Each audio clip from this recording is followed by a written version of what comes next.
Hey there, welcome back to Special Educators Resource Room podcast. I'm your host, Jennifer from Positively Learning. Today we're going to be doing something fun.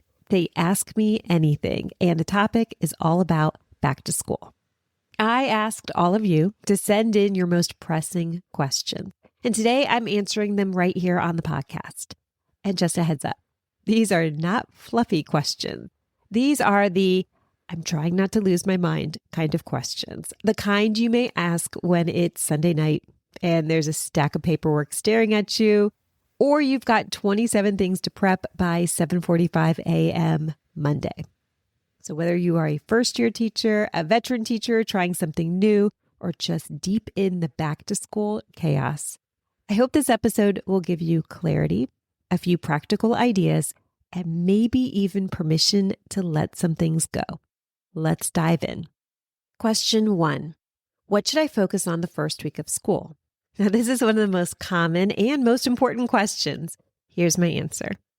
Focus on teaching routines and building relationships. That's it. Of course, you're going to be introducing some content too. But if your students don't understand how the day flows, where things go, or how to ask for help, then your incredible lesson plan going to crash and burn. Now, I have spoken about this before, actually many times. If you ever want to dig deep into the archives, episode 33 was all about what to do the first week as a special educator.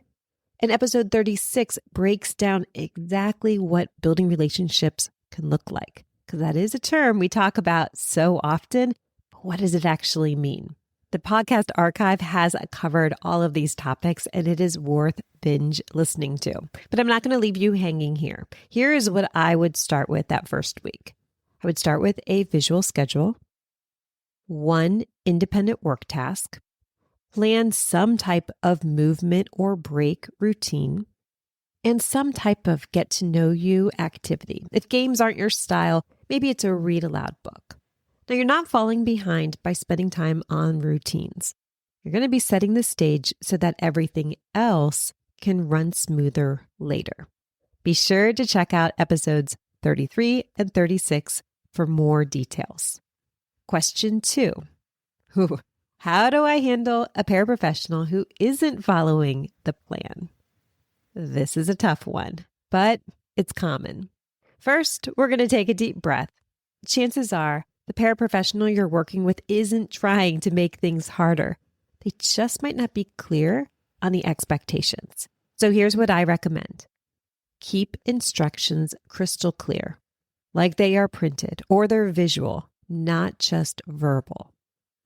You can create a daily checklist or schedule for them to reference.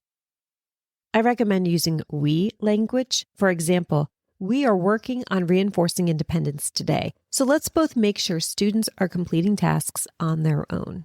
And if that doesn't seem to have the desired effect and things aren't improving, be sure to document your concerns. But I would always start with clarity and collaboration first. Now, you know what I'm going to say.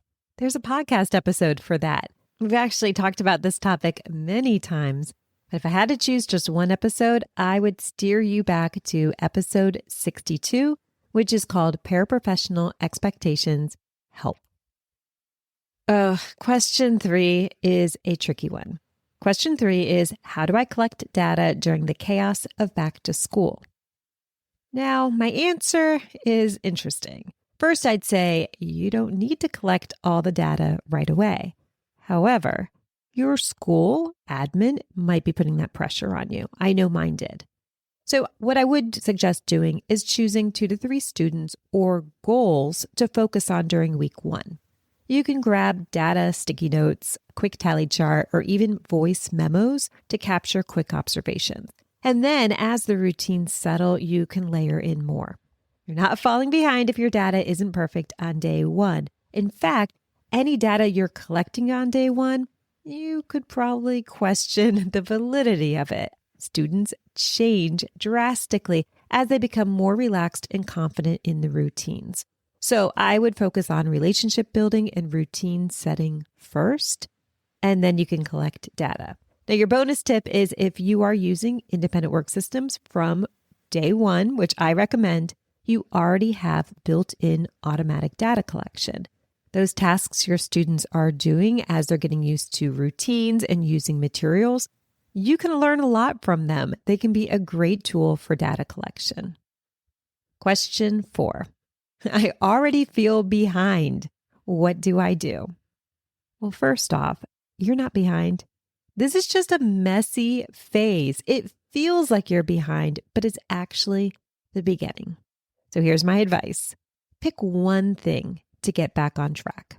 Maybe it's organizing student files. Maybe it is prepping 3 independent work tasks. Or maybe it's texting a paraprofessional a quick thank you so that you start the week on a positive note. And then let the rest go for today. Your progress doesn't need to be perfect. It just needs to keep moving forward. Let's wrap up with question 5. What's one thing you always forget and regret during the back to school season? That's a good question. I always think I'm going to remember everything until I forget to stock up on the one thing that you're going to need every single day. And that is some type of student independent work. These are the independent tasks that you can use for teaching the routines, early finishers, putting out a fire, or when something is changing and you need to pivot quickly. During the first few weeks, routines are still shaky, and you don't want to scramble when a student needs something engaging and accessible. So I would prep the first 10 days, have a folder or a bin with quick tasks like matching, sorting, simple reading passages, name recognition activities, whatever's appropriate for your students. It doesn't take long to prep, but it's going to save you during back to school. Those were great questions. I enjoyed answering them. I hope something in today's Q&A gave you a light bulb moment, or at the very least, made you feel a little less alone in this back to school overwhelm. I would love to do this again in future Q&A episodes. You can always send me a message at Positively Learning on Instagram, but I'm also going to put in a link to a Google form. You can click on this and leave me all the questions. I promise I will read them and I'll do my best to include them on a future episode. One more thing. If this episode helped, could you please take 30 seconds to leave a review or share it with a teammate? That little action is going to make a big difference in helping more teachers find this show. You've got this. Hang in there. Let me know how it's going, and I'll catch you next time in the Special Educators Resource Room. Thanks so much for tuning in, and I'm dying to ask, what'd you think? Be sure to hit the follow or subscribe buttons so that you never miss an episode. You can find the show notes and links for everything mentioned in this episode at positivelylearningblog.com. See you next week for more special education solutions.